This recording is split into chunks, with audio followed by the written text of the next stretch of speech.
자, 이어서 GIS 출력 지도의 종류예요. 아까 이제 GIS 아웃풋으로 생성되는 지도들에 대한 종류도 각종 주제도에 맞게끔 여러 가지 형태들이 있는데 그중에 몇 가지 형태들을 좀 보도록 하겠습니다. 먼저 도트맵이라 불리는 점지도예요. 어떤 사상에 대한 위치와 크기를 점으로써 표현한 지도다. 그래서 조금 이산적인 특성, 서로 대별되는 특성들을 갖는 지리적인 현상에 대한 어떤 분포들을 왼쪽에 보시는 그림처럼 이렇게 지도상에 표현하는 방식을 이야기를 한다. GIS 결과물 출력할 때 이용하는 점지도는 각 점의 어떤 크기나 수치를 다르게 표현할 수 있고요.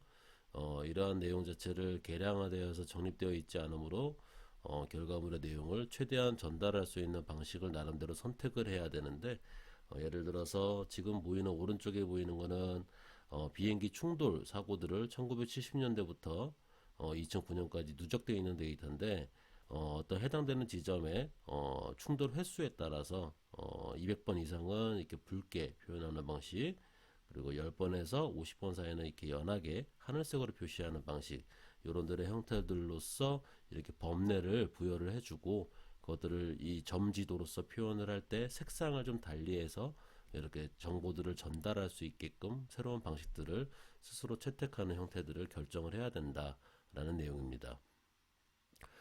각 점이 가지고 있는 점 데이터 자료들의 어떤 표현 방식이 있을 때요. 이런 점의 형태들을 표현하기도 하지만 간혹 가다가 이렇게 파이 어떤 이제 그래프 형태들로 이렇게 조각 파이로 이렇게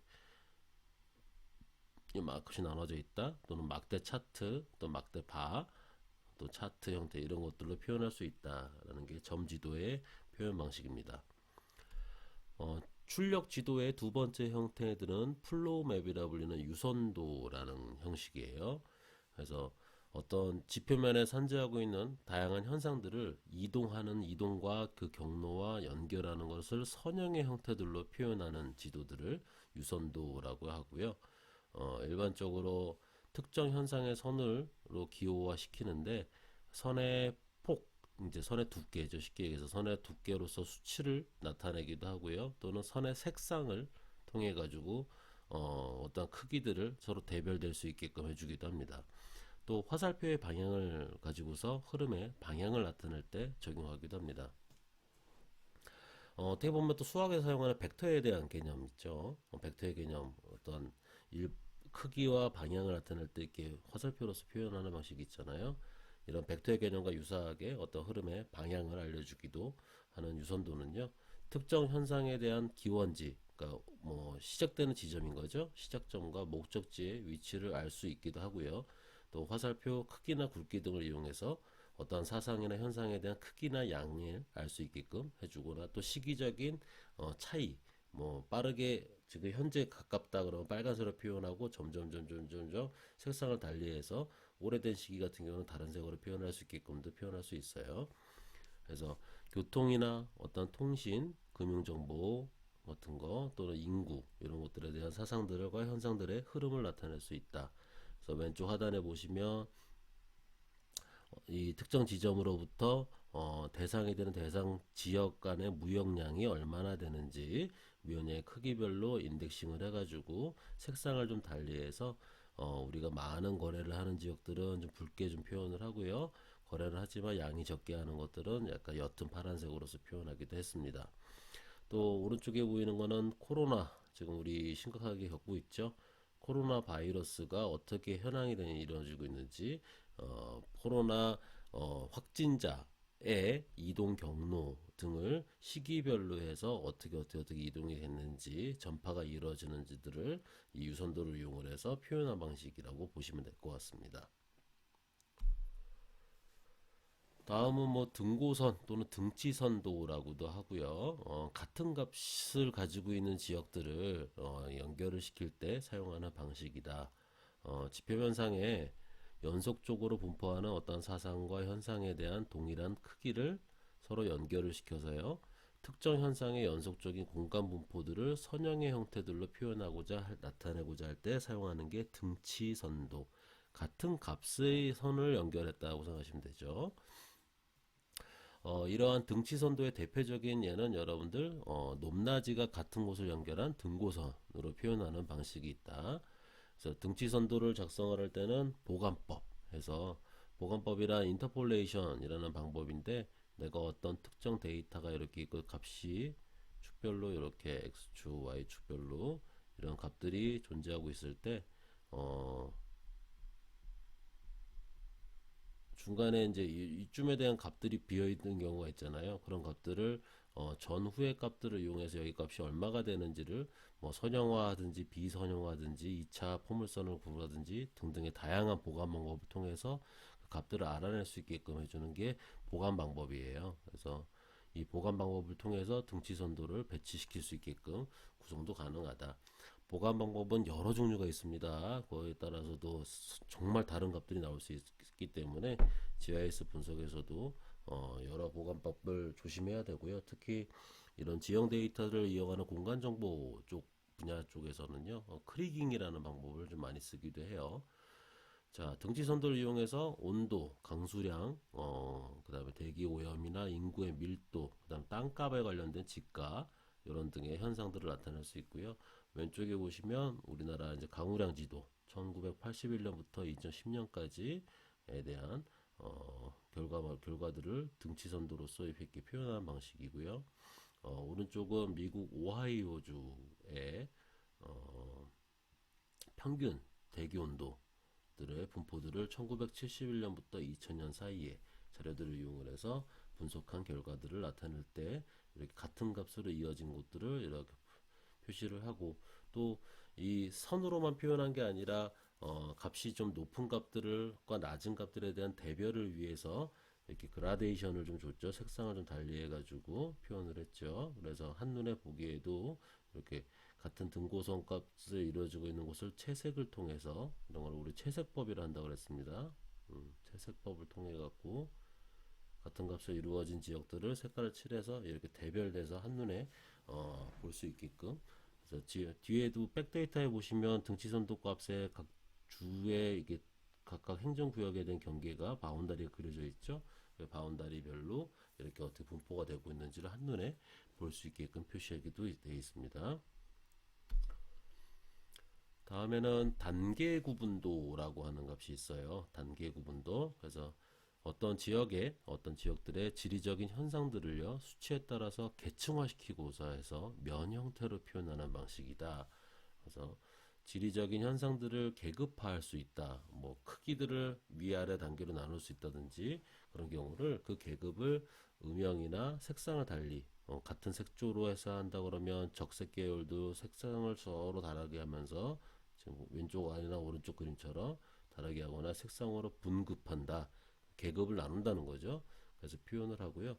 계층화를 시키기가 어려운 경우는 색상톤의 점증적인 변화로서 그 차이를 표현을 시킨다라는 겁니다.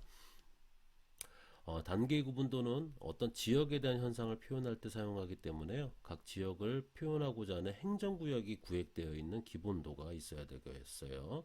그래서 지금 왼쪽에 보시면 미국의 주별 코로나의 확진자 누적에 대한 부분들을 구분할 수 있게끔 만들어 놓은 지도예요. 그래서 아주 확진자가 지금 얼마나 돼 있나 글씨가 작아서 안 보이는데 잠깐만요. 28,800 28만 8천이네요. 28만 8천 명이 넘는 지역의 경우에는 아주 가장 빨간 적색으로 표시되어 있죠. 이렇게 뉴욕주라든지 서부 캘리포니아 위쪽에 이런 지역들은 좀 많이 누적 확진자가 많다는 걸 확연하게 볼 수도 있고요. 그 다음에 단계 구분도 작성할 때는 이 계급의 수와 계급 구간을 목적에 맞게 결정을 하도록 하고 그 다음에 공간 자료의 지역별 강도에 대한 변이를 표현하는 목적으로 사용해야 한다는 거죠. 지금 보면은 오른쪽 그림은 전 세계 인터넷 사용자에 대한 분포도예요. 그래서 지금 보면 우리나라도 상당히 빨갛게 되어 있죠. 많이 인터넷 많이 사용하는 지역들에 대한 국가들을 좀 이렇게 적색으로 많이 표현되는 걸 확인해 볼 수 있을 겁니다. 밀도 구분도는요, 아까 단계 구분도 같은 경우는 행정구역 이렇게 묶어서 어떤 단위 구역별로 이렇게 묶어갖고 표현하고 있는데 이 단위 지역 내 또 세부적으로 그 하위 단위가 갑자기 변화가 좀 심할 경우에는 이 단위 지역들을 어느 정도 세분화시켜서 지리적으로 좀 현상들을 표현해야 될 필요가 있다라는 거죠. 뭐 이제 세부적 예를 들어서 왼쪽 하단에 보이는 거는 서울시 어린이들이 얼마나 분포하고 있는지 그 분포도를 나타낸 건데 행정구역별로 이렇게 나눠져 있는 구별로 묶어서 거기에 대한 값들을 표현하다 보면 어, 구별로는 확연히 뜨겠습니다만 하나의 구도 보통 우리가 40만 명 이상 서울시는 구성이 돼 있잖아요. 그 구별로 또 세부로 내리면은 동들이 다 존재할 텐데 어느 동에 또 집중이 돼 있고 이런 부분들을 보고 싶잖아요. 그래서 각 집 주소에 해당되는 지역별로 쭉 농도를 맞춰 놓아 가지고 그 밀도들을 표현하면 더 확연하게 보일 수 있기 때문에 그런 것들을 좀 표현하고자 할 때가 사용되는 것이 밀도 구분도입니다. 그래서 밀도 구분도는 단기 구분도처럼 행정구역 등과 같이 주어진 기본 지도 외에 입력 자료를 기초로 해서 자연적으로 경계를 갖도록 표현되어 있다. 즉 행정구역으로 만들어진 거는 인위적으로 우리가 어떤 행정구역에 대한 바운다리를 지정을 해서 GIS 데이터의 어떤 레이어로서 특히 라인이죠. 선으로 표현을 해가지고 어떠한 폴리곤들의 형태들을 구축하게끔 만들어져 있을 텐데 이런 것과는 다르게 어떤 경계적인 부분들이 바운더가 되게 자연스럽게 표현될 수 있다라는 걸 좀 많이 나타내기도 하고요. 그래서 밀도 구분도는 어떤 공간상의 현상의 변이가 되게 심각하게 나타나는 지역을 분포를 지도화해서 표출할 때 되게 적합하게 사용되더라. 오른쪽 하단에 보면 서울시에서 있는 공공 건축물들의 성면 지도들의 형태들이고요. 이 성면 지도들이 성면이 몸에 안 좋은 걸 알고 있잖아요. 그래서 성면 지도, 성면이 어디에 많이 분포되어 있는가 이것도 확인해 보면 지금 확연하게 뜨는 게 종로 쪽이죠. 종로 쪽으로 중구 쪽이나 종로 쪽인데 어쩔 수 없죠. 성면이라는 게 오랜 시절에 사용됐던 건축 자재였고 서울시의 발전 과정을 보면 일제 시대 때나 조선 시대 때나 보면은 다 이 종로 궁 위주로 많이 발달이 됐었죠. 그쪽으로 이제 과거에 사용되었던 건축 자재 중에 유해한 발암 물질로 여겨져 있는 성면이란 자재가 많이 사용이 됐고 그게 아직도 존치하고 있기 때문에 이런 데이터들로서 강하게 표출되는 것을 밀도 구분들을 통해서 확인해 볼 수 있겠습니다. 이제 어떻게 보면 GIS의 주요 기능인데요. GIS가 갖춰야 될 기본적인 기능이 뭐가 있느냐? 크게 한 다섯 가지로 한번 구분을 해봤어요. 일단은 GIS에서 내가 어디 있는지, 그 데이터 공간 객체가 어디 있는지 그런 위치 정보들을 제공할 수 있는 기능이 있다. 당연한 얘기죠. 그죠? 2차원 또는 3차원 높이와 표현된 자료들이 제공을 통해서 위치 정보들의 제공이 가능하다라는 기본적인 기능이 있겠고요. 두 번째는 거기에 뭐가 있느냐는 거죠. 그 좌표에 해당되는 놈에 여기 속하는 뭐 예를 들어서 이 건축에 속하는 요가 어디에 이게 뭐가 의미하는 건지 이게 무슨 건물인데 주거 건물이냐 상업 건물이냐 등등에 대한 데이터 분류 기능을 이용해서 어떤 특정 지점 또는 특정 장소에 대한 속성이 무엇인지를 검색할 수 있는 그런 기능을 가지고 있다는 거죠. 또 이러한 데이터들이 해마다 동일한 정보들이 누적이 된다 그러면 이 데이터에 대한 어떤 변화들이 시간별로 일어나지 안 일어날지 그래서 이제 10년 동안에 땅값이 어떻게 변동이 된다냐 트렌드가 어떻게 변했느냐 해마다 어떤 변화들을 갖느냐 하는 시계열 분석 즉 타임 시리즈라고 불리는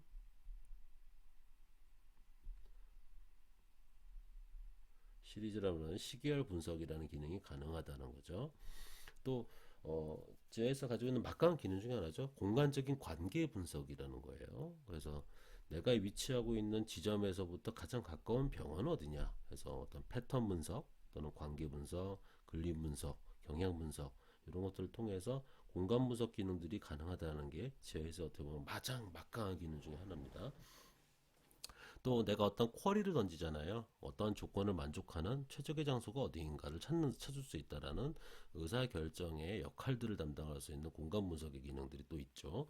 그래서 홍수 위험 지역이 어디냐, 적지를 선정할 곳이 어디냐, 이런 것들이 지역 모델링, 영향권 분석, 망 분석, 중첩 분석 등을 통해 가지고 내가 필요한 요구하는 조건에 맞는 지역들이 어디고 그거에 해당되는 최적 지역은 또 어디이고 이런 것들을 찾을 수 있는 그런 기능들을 가지고 있다라는 거죠.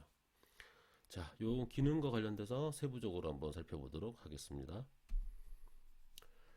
제일 먼저 위치 및 속성 정보를 제공할 수 있는 기능이에요. 그래서 GIS로 데이터를 구축해 놓은 데이터베이스 자체에는 일단 도형 자료와 속성의 자료가 서로 일원화돼서 관계형 데이터베이스로 구축이 된다고 지난 시간에 말씀드린 바 있습니다. 따라서 위치 결정에 따라서 위치 정보와 속성 정보를 제공을 가능하기 때문에 우리가 필요하는 요구 사항에 대한 질문, 즉 위치에 따른 그 내용들의 데이터들을 확인해 볼 수 있는 아주 장점들이 있죠. 예를 들어서 서울의 정중앙이 어디입니까? 라는 질의를 던졌을 때 서울이라 가지고는 서울의 바운다리 내에 정중앙을 분석할 수 있는 여러 가지 방법들이 있습니다. 뭐 어떠한 이렇게 도각이 있으면 경계가 이렇게 있을 때 경계에 최외곽 쪽을 쳐서 대각으로 쳐서 가운데 중심을 찾는 방법도 있고, 이 대용의 3차원 지형에 대한 정보들을 분석을 해서 무게중심을 찾아내는 방법도 있고요. 그랬을 때 서울의 정중앙은 어디입니까 해서 찾으면 다양한 방법에 결정이 됐을 때 그 해당되는 지점에 대한 위도와 경도 좌표 등을 찾아볼 수 있을 거고요. 그것들을 이용을 해서 행정구역은 거기에 해당되는 지점이 어느 행정구역인가 뭐 이런 것들에 대한 데이터들의 결과물들을 얻어낼 수 있겠죠. 뭐 보통 우리나라의 정중앙은 어디인가라고 했을 때 북한을 포함한 한반도 전역에 대한 경계를 가지고 계산을 한 적이 있고요. 그런 경우에 우리 양구군이 결정이 됐어요. 그래서 양구군에 가면 국토 정중앙점이라는 게 신설이 되어 있고요. 국토 정중앙에 관련된 정중앙 공원까지도 조성이 되어 있습니다. 또 이런 질문도 던져볼 수 있겠죠. 다음의 위도와 경도에 해당하는 도시는 어디입니까? 해서 위도 37도 27분 13.72초, 그다음에 경도는 129도 09분 44.54초에 해당되는 지역의 도시가 어디입니까? 라고 쳐보면 결정하면 이 지금 좌표는 우리 학교 가장 정중앙점의 위치 좌표예요. 그래서 강원대학교 삼척 캠퍼스에 해당이 될 거고, 해당되는 도시의 이름은 삼척시가 되겠죠. 정확한 또 행정구역 하위면까지 가면 삼척시 교동이 될 거고요. 이런 식으로 위치와 속성 정보들을 찾아낼 수 있는 기능이 가장 기본적인 기능 중에 하나입니다. 또 두 번째는 정량적인 분석이 가능하다. 일단은 기본적으로 구성되어 있는 데이터가 포인트와 라인과 폴리곤으로 구성되어 있는 도형 자료를 이용하기 때문에요. 이 도형에 의해서 거리를 얼마만큼, 점과 점에서 떨어져 있는 거리가 얼마인지, 또 라인으로 형성되어 있는 데이터들을 바탕으로 뭐 둘레가 얼마인지, 폴리곤, 그다음에 면적 등을 또 계산할 수도 있고요. 또 높이값까지 같이 결합이 된다 그러면 부피까지도 계산이 가능한 정량적 분석이 가능하겠죠. 다음에 패턴 및 관계 분석이 가능하다. 공간 구성을 요소를 배치하는 배치 형태나 배치 관계를 분석한다라는 거죠. 그래서 공간 패턴 분석이라는 게 있고요. 공간 관계 분석이라는 게 있는데, 공간의 패턴을 분석한다라는 건 특정한 현상이 어떤 공간상에 분산이 되었는지 또는 집중이 되었는지를 파악해 볼 수 있게끔 하는 게 공간의 패턴 분석이라고 이야기를 합니다. 예를 들어서 Z라고 하는 어떠한 오염물질이 있다고 그랬을 때 X라는 것과 Y라는 지역에서, Y라는 지역은 얘랑 되게 가깝게 분포가 되어 있고 X는 거기에 비해서 멀다 라는 거를 확인해 볼 수도 있을 거고요. 또 이런 오염물질 Z가 서로 둘러싸고 있는, 서로 X, Y 지역에 서로 둘러싸여 있다는 걸 또 확인해 볼 수 있고요. 반대적인 경우도 확인해 볼 수 있을 거고, 이런 게 공간의 패턴에 대한 분석일 수도 있을 거고요. 공간에 대한 관계 분석을 보겠다 그러면, 공간 자료가 보통 우리가 행정구역, 인간이 살고자 하는 가장 관리하기 편리한 경계적으로 만들어 놓은 게 행정구역이잖아요. 그래서 행정구역 단위로 수집이 되기 때문에 공간에 대한 패턴 분석을 통해서 공간적 자기상관성, 공간 자료 간의 관계인데요. 자기상관성이라 하는 것은 여기 써놨죠. 하나가 변할 때 다른 것이 변하는 두 개 이상의 공간 변수 사이에 존재하는 관계다 라는 걸 의미하고요. 이 공간적 자기상관성 분석에 영향을 미칠 요인을 설명할 수 있게 해야 된다라는 거죠. 예를 들어서 A 지역과 B 지역이 있을 때 A 지역에 대해서 B 지역이 갑자기 이제 인구수가 늘어나게 된다. 인구수가 늘어나게 되는 이유를 뭐 면적이라는 측면이 아니라 거기에 도입됐던 어떤 시설들이나 산업화나 도시 계획이 어떻게 접목이 돼서 또 뭐 도로가 신설이 됐다든지 이런 것들에 대한 변수가 어떻게 서로 간의 관계를 갖는지들을 분석해 볼 수 있는 기능이 어떤 공간적 관계 분석이라고 할 수 있겠습니다. 그래서 예를 들어 지금 요 왼쪽에 보시면은 20대와 연령 70대 연령들의 잠시만요. 70대 연령이 강남역을 기준으로 해서 신용카드를 얼마만큼 사용하는지 그것들에 대한 분포도를 확연히 나타내고 있는데요.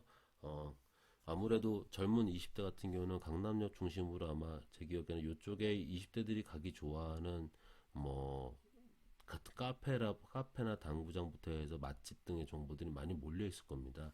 그래서 이런 쪽에 아무래도 이용하는 패턴이 되게 강한 것을 확인해 볼 수 있을 거고요. 연령이 70대인 부분들은 강남에서 좀 멀찍이 떨어져 있는 지역들에 안 그래도 또 이렇게 그러니까 뭐 금전적으로도 많이 좀 이제 저축이 많이 되어 있는 상태니까 좀 더 약간 부유한 쪽에 조금 가격이 높은 지역에서도 많이 소비가 이루어지는 것들을 확인해 볼 수 있고요. 이런 것들도 어떤 소비 패턴 등에 대한 분석들을 공간 패턴 분석 방법에 의해서 확인해 볼 수 있다라는 거죠.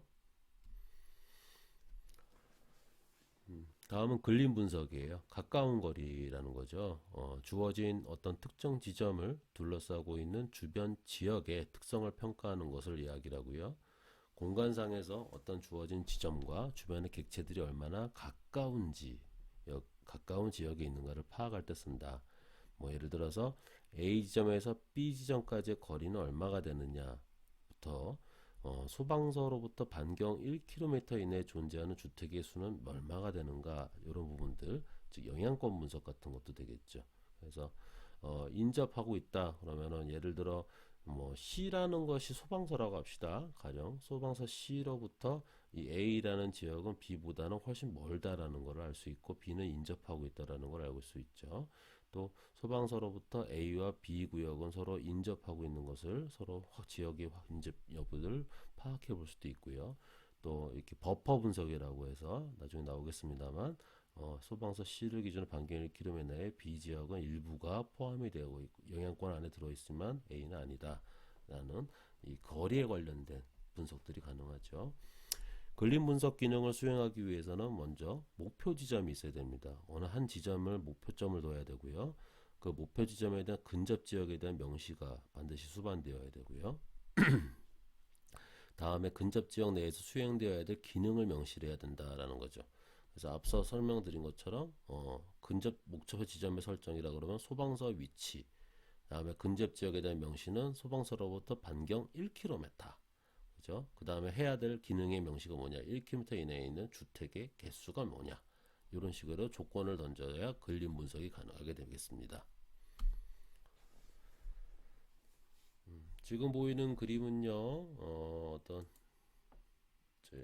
우리나라도 마찬가지지만 미국에서도 이렇게 행정구역별로 버퍼존을 그려가지고 어떤 학교가 입지하고 있을 때 그 학교로부터 거리가 얼마만큼 되는지 떨어진 지역별로 해서 그 학교에 포함되어 있는 지역들의 학생들은 이 학교로 올 수 있게끔 학교 배정에 관련된 부분들을 짤 때 또 이용을 하겠죠. 그래서 학교 위치로부터 각자 구획되어 있는 도로 라인들에 대한 도로 정보들을 포함을 해서 최근림 분석을 해보면 이렇게 행정구역상으로는 이렇게 약 1.6km 정도 1600m 정도 떨어진 지점까지는 이 안에 있는 학생들은 이 학교에 배정받을 수 있게끔 분석을 해서 행정구역이 나눠지도록 이렇게 만들어져서 분석할 때 GIS 기법들이 또 사용이 됩니다. 다음은 경향 분석이에요. 트렌드 분석이라고도 하고요. 어떤 공간적인 위치나 어떤 레인지에 대해서 어떤 현상이 어떻게 변화가 되는지 시간에 따른 변화 특히 해서 모니터링하는 방법 분석 방법을 경향 분석 트렌드 분석이라고 하고요. 시간에 따라서 공간 내에서 정량적 또는 정석적 정보의 어떤 변화 분석을 통해서 해마다 어떻게 변화가 되는지 경련 변화라든지 뭐 화산 같은 게 터졌을 때 용암 분출해서 시간에 따라서 어떻게 피해 이력이 있는지 등에 대한 부분들, 또 방제 대책 이런 것들을 수립을 할 때 그 트렌드, 내가 어떤 방제 시설들을 했을 때 과거의 방제 피해 이력 정보보다 피해 영역보다는 훨씬 줄어드는 걸 확인해 볼 수 있게끔 해서 그 방제 시설에 대한 효과성을 검토한다든지 이런 것들을 응용하고자 할 때 이런 변화들을 볼 수 있죠. 뭐 지금 같은 경우에는 보면은 1980년에 비해서 2005년도에 A라는 지역은 좀 더 확대가 되었다는 것도 볼 수 있고, B도 확대가 되었고 C도 확대가 된 것을 확인해 볼 수 있죠. 그죠? A, B, C에 비해서. 그다음에 D라는 지역은 또 뭔가 시설이 신설이 됐다는 것을 경련 변화를 통해서 확인해 볼 수 있고요. 또 B라는 지역은 이주를 했죠. 지역에 대한 이동이 좀 보였다는 걸 확인해 볼 수 있습니다. 그래서 이런 트렌드 분석들은 떤 객체들이 시간에 따라서 변화들이 있는지에 많이 사용이 되고요.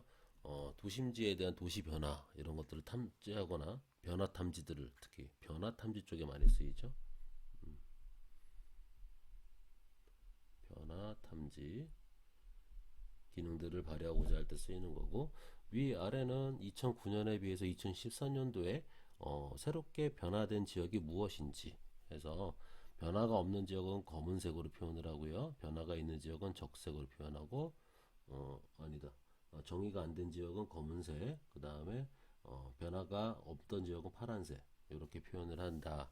라고 했을 때 신설되는 것들 보면은 어떤 변화가 없던 거 기존에 뭐 예를 들어서 운동장 같은 경우 있던 게 그대로 가니까 변화가 없지만 새로운 시설이 없던 게 새롭게 또 다시 토지 정리가 되면서 만들어지기도 했고, 또 요 지역도 또 뭐가 모르지만 운동장처럼 뭐 들어섰죠?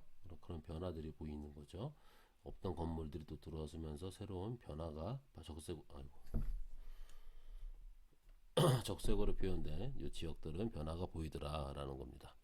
아래쪽도 마찬가지고요. 없었던 아파트 단지들이 새롭게 들어서면서 적색으로 표현이 되면서 만들어지기 시작했고요. 이것도 운동장이 조성되던 사업이 갑자기 이제 운동장이 조성되기 전이었는데 운동장이 조성이 완료가 됐죠. 이렇게 변화들이 발생된 것을 확인해 볼 수 있죠. 이런 변화 탐지들을 통해서 떤 지역에 대한 개발이 어떻게 진행이 되고 있는지도 확인해 볼 수 있고, 뭐 우스갯소리로 떤 지역에 대한 개발이 계속되다 보니까 다음 예상지가 어디쯤 되니 이 지역의 지가가 올라가겠다 해서 땅을 투자하는 목적에도 활용을 해볼 수도 있겠죠. 다음에 데이터 분류 과정입니다. 데이터 분류는 말 그대로 사용자가 필요한 상황에 따라서 어떤 기준을 맞춘 다음에 그 데이터들을 나누거나 또는 합치거나 이렇게 해주는 과정을 데이터의 분류 과정이라고 해요. 데이터 클래시피케이션은 전자와 후자에 따라 나눠지는데, 분류한 항목을 좀 더 세분화시킬 때는 세분화 기능이라고 그러고요. 나눠진 항목들을 좀 더 합쳐갖고 분류 항목을 축소시키고자 할 때는 일반화 과정이라고도 얘기를 합니다. 세분화 일반화 과정이고, 아래쪽에 보이는 그림들은요, 보시면은 벼, 담배, 옥수수, 콩, 벼 이렇게 농사를 짓는 영역이 있고요. 그 다음에 공터, 모래밭 이런 경우는 뭐 아무것도 안 하는 거죠. 집도 안 지은 거고 모래밭은 아무것도 뭐 농작물을 심을 수 없죠. 이런 거. 그다음에 여기는 밤나무, 소나무, 그다음에 여기는 풀만 이렇게 존재를 하고 있는 지역이다. 이런 것을 좀 더 이제 일반화시키는 과정이죠. 이거는 일반화시켜서 농산물들을 지을 수 있는 농작지 지역을 이렇게 분류를 시킬 수 있고요. 우리가 보통 아무것도 할 수 없는 지역들 나대지 또는 나지라고 그러는데 나지 영역을 분류시킬 수 있고, 수풀을 포함한 지역들은 경작지가 아닌 지역이다 산림으로 분류시키면 이렇게 구분해서 나눌 수 있다. 이거를 데이터 클래시피케이션이라고 해요. 다음에는 모델링 과정이 있습니다. 모델링은 뭐 공간 분석 기능들을 이용해서 모델링을 통해서 보통 최적지 같은 걸 선정들을 하고자 할 때 많이 활용이 되기도 하고요. 이럴 때 많이 쓰이는 방법 중에 하나가 이제 혐오 시설 같은 경우 적지 선정한다. 그럴 때 버퍼 분석이라는 걸 써요. 어떤 특정 지점에 무엇이 들었으면 그걸 기준으로 반경 범위를 그리게 되고요. 공간의 어떤 지점에 둘레에 일정한 폭을 가지게 되는데요. 이 폭을 가진 구역을 구축을 해서 만든 것을 버퍼라고 하고요. 이렇게 만드는 과정을 버퍼링이라 합니다. 지금 보이는 것처럼 포인트를 상으로 똑같은 반경에 대한 크기들에 대한 버퍼링을 하는 거고, 이건 라인이고요. 이건 면에 폴리곤에 해당되는 버퍼링을 그린 거고, 어쨌든 버퍼링이 돼서 표현을 하게 되면은요, 버퍼링의 결과물들은 전부 다 폴리곤으로서 표현된다라는 거 하나의 특징이기도 합니다. 뭐 특히 혐오 시설 같은 경우들 보면은 우리 뭐뭐 있죠? 혐오 시설들 뭐 우리 이제 지역적이나 개인적으로 지역이나 개인에 대한 이기주의를 나타내는 표현 방식 중에 하나 보면 님비라는 현상이 있어. 님비, 그죠? 님비, not in my backyard라는 약자죠. 님비, 앞점만 따서 님비 현상인데, 좋지 않은 시설들은 우리 집 뒷마당에다 절대 하지 마라 라는 개인 이기주의죠. 좋지 않은 시설, 뭐 쓰레기 매립장, 원자력 발전소, 소각장, 기름 같은 거 저장하는 저장소, 또 사람 죽으면은 처리하기 위한 화장터, 이런 것들을 우리 집 근처에다 두는 거 되게 싫어하죠. 또 님비 현상과 반대 현상들이 있죠. 이런 것들은 좀 많이 우리 집에 시설해 주세요. 그런 게 Please in my front yard, 님피 현상이라고 하죠. 저 핀비, Please in my front yard, 핀피 현상이라고 해서 뭐 백화점이 들어선다, 대형마트가 온다, 병원이 들어선다, 뭐 지하철역이 온다, 들어선다, 이런 거는 우리 집 쪽에다 가까운 데다 해달라. 땅값도 오르게끔 이렇게 해달라는 개인적이나 또 지역적 이기주의 성각을 또 반대적인 의미로서 핀피라는 현상이라고 또 부릅니다. 버퍼 분석은 또 많은 부분에 되게 활용이 되는데요. 오른쪽에 보시면 여러분들 이제 다른 수업 시간에 저모연먼 들었죠? 저모연먼부터 어떤 이렇게 지금 표현되는 녹색으로 표현되는 어떤 포인트론 지점부터 이렇게 일정한 크기의 반원이 그려져 있는 반원형과 어떤 형태들을 좀 복합시켜서 만들어서 그것들을 결합해 갖고 불규칙 다각형의 형태들로 구성시켰던 이런 형태들에 대한 거리와 영향권 분석을 한 기능들이 있는데요. 점 오염원 같은 경우는 우리 뭐 그 점에서부터 뭔가 특정 지점에서 오염 물질들이 발생하는 현상들을 점 오염원이라고 그러죠. 생활화수나 산업 폐수, 축산 폐수처럼 특정한 오염 물질들이 해당되는 어떤 지점에서 계속 발생될 수 있는 현상들을 가지고 분석해낼 때 이런 GIS의 버퍼 분석을 통해서 점 오염원부터 어떤 지점까지의 거리와 영향권 분석들을 많이 수행을 합니다.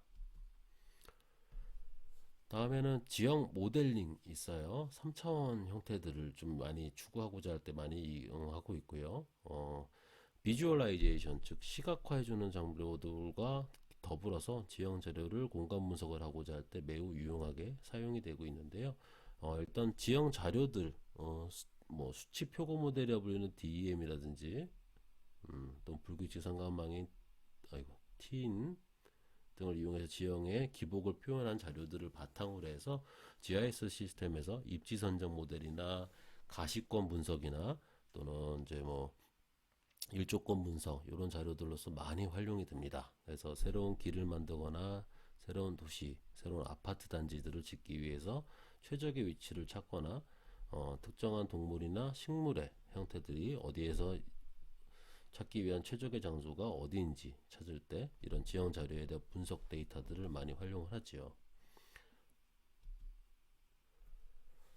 GIS의 주요 기능으로서 마지막인데요. 이제 이렇게 다양한 데이터들을 입력을 받고 처리를 하고 분석을 하고 저장을 하고 다양한 분석 기능들을 이용해서 표출해서 쿼리를 통해 갖고 내가 필요한 자료들로 여러 가지 형태들에 대한 결과물들을 얻어낼 텐데 가장 많이 활용되는 것 중에 하나가 이렇게 화면으로 출력되는 소프트 카피라 불리는 화면 출력 기능, 그다음에 하드 카피인 종이 지도 형태들로 대형 플로터로서 이렇게 출력물을 얻게 하기도 하고요.